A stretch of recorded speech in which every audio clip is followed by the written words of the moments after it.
नमस्कार विद्यार्थियों। कल हमने वेणी संहार के द्वितीय अंक में यहाँ तक पढ़ा कि भानुमति को ढूंढते हुए जो कंचुकी और दुर्योधन है वो एक उपवन के पास आ जाते हैं जहाँ पर उन्हें भानुमति दिखाई देती है। आज हम उसके आगे के प्रसंग की जानकारी प्राप्त करेंगे।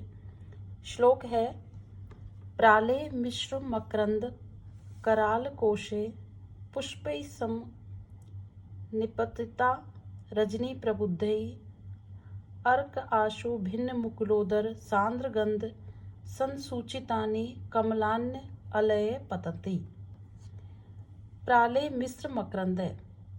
प्राले यानी कि ओस की बूंदों से या ओस के कणों से मिश्रित मकरंद कराल केशई पुष्प रस से एक तरफ झुके हुए कोश वाले या कली अधखिली कली वाले पुष्पई समम निपतिता पुष्पों के साथ गिर रहे हैं रजनी प्रबुद्ध रात्रि में खिले हुए जो भौरे हैं। अर्क अशुभिन मुकुलोदर सांद्र गंध सूर्य की किरणों के प्रकाश को प्राप्त कर खिली हुई कलियों के मध्य भाग की गंध की तीव्रता को संसूचितानी दूर से ही मानो पहचानने वाले या मालूम पड़ने वाले कमलान जो कमल हैं उन पर अलय पतंती जो भौरे हैं वो गिर रहे हैं। देखिए श्लोक है यहाँ पर कि प्रातःकालीन जो वातावरण है उसका वर्णन यहाँ पर किया गया है, जिसमें कंचुकी चारों ओर के वातावरण को देख करके जो प्रकृति है उसका बहुत ही खूबसूरती के साथ यहाँ पर चित्रण किया गया है। होता क्या है कि जब रात्रि के समय चंद्रमा की जब किरणें निकलती हैं तो कुमुद आदि जो पुष्प हैं वो खिल जाते हैं और उस समय जो भौरे हैं वो उन पुष्पों से पराग का पान करने के लिए उनके अंदर बैठ जाते हैं। और जैसे ही सुबह सूरज जैसे रात्रि ढलती जाती है और सूरज की किरणें आने लगती हैं तो रात्रि के समय जो भौरे उन पुष्पों के अंदर बंद हो गए थे वो प्रातःकालीन सूर्य की किरणों के स्पर्श को प्राप्त करके उनमें से निकलने लगते हैं या जो खिले हुए पुष्प हैं उनके ऊपर मंडराने लगते हैं, उनके ऊपर गिरने लगते हैं। देखिए क्या कहा है, रजनी प्रबुद्धई कि रात्रि में खिले हुए प्राले मिश्र मकरंद कराल कोशई ओश की बूंदों के पुष्पों के ऊपर गिरने से तथा मकरंद जो पराग जिनके मध्य भाग में स्थित है ऐसी अधिक खिली कलियों वाले पुष्पै समनिपतिता पुष्पों के साथ जो भौरे हैं वो गिर रहे हैं। कब गिर रहे हैं? अर्काशु भिन्न मुकुलो उदर सांद्र गंध संसूचितानी कमलानी सूर्य की किरणों को प्राप्त कर खिले हुए अत्यधिक तीव्र गंध वाले दूर से ही मानो जिनकी गंध को पहचान लेते हैं ऐसे पुष्पों के ऊपर कमल के पुष्पों के ऊपर जो भौरे हैं वो गिर रहे हैं। कौन से भौरे? जो रात्रि के समय उन पुष्पों के अंदर बंद हो गए थे, जो चंद्र किरणों के साथ जिन पुष्प खिले थे उनके अंदर बैठ गए थे और रात्रि होने के कारण उन पुष्पों के अंदर ही वो रह गए थे। पर प्रातःकालीन होने के बाद जब उन पुष्पों के ऊपर ओस की कण गिरती हैं तो उन ओस की कणों के भार से और अंदर उनके अंदर भौरे बैठे हैं तो उनके भार से जो अधखिली कलियां हैं वो एक तरफ झुक गई हैं। तो ऐसे पुष्प सूरज की किरणों के संपर्क को प्राप्त करके जो भौरे हैं वो उनमें से निकल के दूसरे कमलों के ऊपर मंडराने लगते हैं या उनके ऊपर गिरने लगते हैं। इस प्रकार यहाँ पर जो भाव ये है कि जो कुमुद आदि जो पुष्प हैं जो संकुचित होकर मुरझा गए थे वो प्रातःकालीन सूर्य की किरणों के संपर्क को प्राप्त करके वापस से खिल जाते हैं और भौरे उनसे निकल करके खिले हुए उन पराग सघन पराग वाले पुष्प या कमल के फूलों पर उड़ने लगते हैं या उनके ऊपर गिरने लगते हैं। राजा चारों ओर देख करके विनयंधर इस प्रभात काल में यह दूसरा और अधिक सुंदर दृश्य है। देखिए श्लोक है, जृंभा आरम प्रवतित दलोपांत जाल प्रविष्टै हस्तै भानो नृपतय इव स्पृश्यमाना विबुद्धा स्त्री भी शारदे घन परिमल स्तोक लक्षांगरागा मुंचते एचे विकचन नलिनी गर्भशैया द्विरेफा। एते द्विरेफा यानी कि ये जो भौरे हैं, प्रातःकाल का वर्णन किया हुआ है। क्या है यहाँ पर कि जृंभा आरंभ प्रवर्तित, विकास के प्रारंभ होने पर प्रवर्तित फैली हुई, दलोपांत जाल प्रविष्ट, कलियों के छोर रूपी झरोकों से होकर प्रविष्ट, घुसी हुई या आती हुई। कि जब सूरज उदित होता है तो सूर्य की किरणों को प्रारंभ के स्पर्श को प्राप्त करके जो अधखिली कलियां हैं वो खिलने लगती हैं।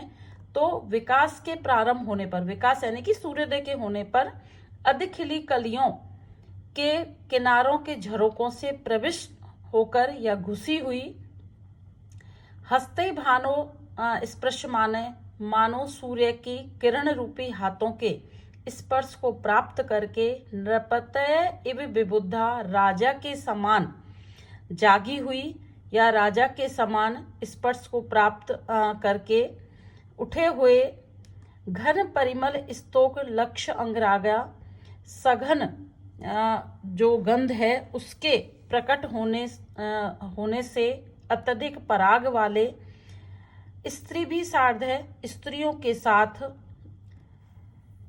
मुंचते विकचन नलिनी गर्भसम्या विकसित कमलनियों के मध्य भाग वाली सैया को मुंचते छोड़कर एते द्विरेफा ये जो भौरे हैं वो मानो उड़ रहे हैं। कहने का तात्पर्य है कि जब प्रातःकाल होता है तो जैसे हम अपनी सैया को छोड़ करके अपने दूसरे कामों में व्यस्त हो जाते हैं, उसी प्रकार से यहाँ पर जो भौरे हैं उनका तुलना की गई है एक राजा से, कि जैसे राजा है उसको प्रातःकाल होने पर जो उनके सेविकाएं होती हैं वो उनको धीरे धीरे अपने कोमल हाथों से स्पर्श करके जगाती हैं। उसी प्रकार से मानो यहाँ विकास के प्रारंभ होने पर जो खिली हुई पंखड़ी हैं उनके छोर रूपी मानो झरोकों से होकर जब जैसे ही पुष्प सूरज की किरणों के स्पर्श को प्राप्त करते हैं तो यहाँ पर वो उस स्पर्श को राजा के समान बताया है कि जैसे राजा सूरज की किरणों के स्पर्श को प्राप्त करके अपनी सैया को स्त्रियों के साथ छोड़ देता है, वैसे ही मानो वो पुष्प रूपी झरोकों से जब जैसे ही सूरज की किरणें प्रविष्ट होती हैं तो मानो उन किरण रूपी हाथों के स्पर्श को प्राप्त करके जो भौरे हैं मानो वो भी कमलनी रूपी अपनी जो सैया है उसको छोड़ रहे हैं। इस प्रकार से यहाँ पर दो अर्थ हैं, एक राजा के अर्थ में है और एक दूसरा भ्रमर के अर्थ में। भाव ये है कि जैसे राजा लोग एक सुकोमल सैया पर सोते हैं और प्रातःकाल उनके सेवक या दासियों के द्वारा उनको बहुत ही सहला कर उठाया जाता है, उसी प्रकार से जो कमल हैं वो भी जो भौरे हैं वो भी कमल रूपी जो गर्भ की सैया है उनमें सोए हुए हैं और मानो वो सूरज रूपी जो सूरज की किरण रूपी जो हाथ है मानो उनके स्पर्श को प्राप्त करके जगाए जा रहे हैं या उन पे से उड़ाए जा रहे हैं। इस प्रकार यहाँ प्रकृति का बहुत ही खूबसूरती के साथ में वर्णन किया गया है। प्रभात का वर्णन है और जो प्रभात का वर्णन है वो एक विकास की ओर भी यहाँ पर संकेत किया जाता है कि प्रातःकाल हम सभी अपने कार्यों में व्यस्त हो जाते हैं। आगे कंचुकी महाराज सुवदना और तरलिका से परिचारित होती हुई जो भानुमति जी हैं वो यहीं विराजमान है, इसलिए आप उनके समीप जाएं। राजा देखता है और कहता है तुम मेरा युद्ध का रथ तैयार करने के लिए जाओ, मैं अभी जो भानुमति है रानी से मिलकर आता हूँ। यह महाराज के आगे ऐसा कहकर जो कंचुकी है वो चला जाता है। सखी, प्रिय सखी, क्या आपको स्मरण हुआ भानुमति? सखी, स्मरण हुआ कि आज प्रमद वन में बैठी हुई मेरे आगे ही किसी अत्यंत दिव्य रूपधारी नकुल नेव लेने 100 सांप मार डाले। दोनों मन में पाप शांत हो, अमंगल का नाश हो। तब क्या हुआ? भानुमति अत्यंत संताप से व्याकुल हृदय वाली हुई। मैं भूल ही गई, इसलिए फिर स्मरण करके कहती हूँ। राजा देख करके, ओ भानुमति, देवी सुवदना और तरलिका के साथ यहाँ पर कुछ विचार कर रही हैं, तो मैं जाकर लता कुंज में छिपकर इन लोगों के विश्वस्त जो वार्तालाप है उसको सुनता हूँ। इस प्रकार से वहीं पर दुर्योधन स्थित हो जाता है। जो सखी है वो कहती है कि तुम शोक करना व्यर्थ करो, प्रिय सखी बताएं कि क्या स्वप्न था और उसमें क्या अमंगल का सूचक था। श्लोक है आगे। जो राजा हैं इसके अब राजा को जब उनकी बात का पता चलता है तो राजा अपने मन में विचार करते हैं कि इसके शोक का कारण क्या है, अथवा आज बिना मुझसे विदा लिए जो भानुमति है वो कक्ष से निकल पड़ी है, तो इससे इसका क्रोध तो मैंने जान ही लिया। ओ भानुमति, दुर्योधन तुम्हारे क्रोध का विषय नहीं है, देखो। अब दुर्योधन क्या विचार आ रहे हैं दुर्योधन के मन में। श्लोक है, किम कंठे शिथिलीकृतो भुजलता पास प्रमादात मया निद्रा छेद विवर्तनेषु अभिमुखे न अध्यासी संभाविता अन्य स्त्रीजन संग कथा लघुरः स्वप्ने त्वया लक्षितो दोषम पश्यसि कम प्रिये परिजनों उपालम योग्य मयि। यहाँ पर उनकी भानुमति और उसकी सखी की वार्ता को सुन करके दुर्योधन कहता है कि प्रमादात मया, क्या प्रमादवश या असावधानी के कारण मया मेरे द्वारा कंठे तुम्हारे कंठ में डली हुई भुजलता पास, क्या भुजा रूपी लता के पास को शिथिल कर दिया गया था, या मैंने भुजा रूपी जो लताओं का पास तुम्हारे गले में डाल रखा था, अपनी भुजाओं को तुम्हारे गले में डाल रखा था, क्या मैंने प्रमादवश या सावधानी के कारण उनको शिथिल कर दिया था, या फिर निद्रा छेद विवर्तनेषु अभिमुखे, या फिर निद्रा के भंग होने पर दूसरी तरफ या करवट लेकर बदलने पर अभिमुखम न अध्यासी संभाविता, क्या मेरे द्वारा तुम सम्मानित नहीं की गई हो।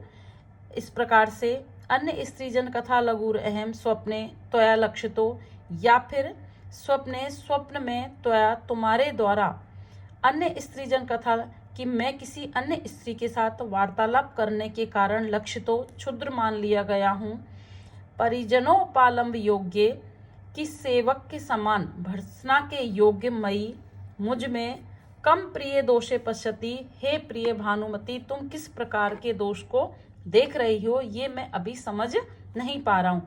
यहाँ पर दुर्योधन उस स्थिति में विचार कर रहे हैं कि जब प्रातःकाल होने पर भानुमति अपने शयन कक्ष को दुर्योधन को बिना बताए निकल आती है, तो यहाँ पर दुर्योधन के मन में अनेक तरह के विचार आते हैं। क्या प्रमादवश मैंने रात्रि को जो भुजलता पास को तुम्हारे गले में डाल रखा था, कहीं उसको शिथिल कर दिया हो, इस कारण से तुम नाराज हो, या फिर निद्रा भंग होने के कारण दूसरी ओर करवट लेट कर तुम्हारा मैंने सम्मान नहीं किया, ये कोई कारण हो सकता है नाराज होने का, या फिर तुम्हारे द्वारा स्वप्न में मेरे किसी अन्य स्त्री के साथ वार्तालाप करने की बात को जानकर लक्षितो तुमने मुझे क्षुद्र मान लिया हो। परिजनों पालम योग्य मई कि एक सेवक की जिस प्रकार से भर्त्सना की जाती है उस प्रकार से आज मैं तुम्हारे द्वारा तिरस्कार का पात्र बनाया जा रहा हूँ। कम दोषे पश्यसि प्रिय कि हे प्रिय मुझे बताए कि मेरा इनमें से कौन सा दोष है कि जिस कारण से आज तुम बिना सूचना दिए अपने शयन कक्ष से बाहर आ गई हो। इस प्रकार दुर्योधन के मन में अनेकों विचार यहाँ पर चलते रहते हैं। विचिंतित सोचकर अथवा और भी दूसरा विचार उसके मस्तिष्क में आता है। इयम अस्मत् उपाश्रय एक चिता मनसा प्रेम निबद्ध मत्सरेण नियम कुपिता बल्लतात नियत कुपिता अति बल्लभत्वात् स्वयं उत्प्रेक्ष्य मम अपराध लेशम। दूसरा दुर्योधन क्या विचार आते हैं उनके मन में। इयम ये भानुमति अस्मत् आश्रय एक चिता एकमात्र मेरे में ही आश्रित चित्त वाली प्रेम निबद्ध मत्सरेण अत्यधिक प्रेम से उत्पन्न ईर्षा वाले मनसा मन से अति बल्लवात अत्यधिक प्रेम के कारण मम अपराध लेशम मेरे लेशमात अपराध की स्वयं उत्प्रेक्ष्य स्वयं में ही कल्पना करके या स्वयं ही निश्चय करके कुपित निश्चय ही यह क्रोधित हो गई है। यहाँ पर और एक विचार दुर्योधन के मन में आता है कि इयम अस्मत् उपाश्रित चित्ता, कि ये जो भानुमति है इसका चित्त एकमात्र मुझ में ही आसक्त है, मेरे अतिरिक्त और कहीं इसका चित्त नहीं लगता है। प्रेम निबद्ध मत्सरेण मनसा, और उस प्रेम से उत्पन्न द्वेष वाले मन से अति बल्लभाद, अत्यधिक मुझसे प्रेम करने के कारण निश्चय ही मम अपराध लेशाम, मेरे एक छोटे से अपराध की स्वयं में ही कल्पना करके निश्चित रूप से ये क्रोधित हो गई होगी। शायद यही एक कारण रहा होगा कि भानुमति आज प्रातःकाल होने पर शयन कक्ष को बिना सूचना दिए छोड़कर यहाँ उद्यान में बैठी है। इस प्रकार दुर्योधन के मन में अनेकों विचार आते रहते हैं। आगे के वीडियो में हम इसके आगे के प्रसंग की जानकारी प्राप्त करेंगे। धन्यवाद।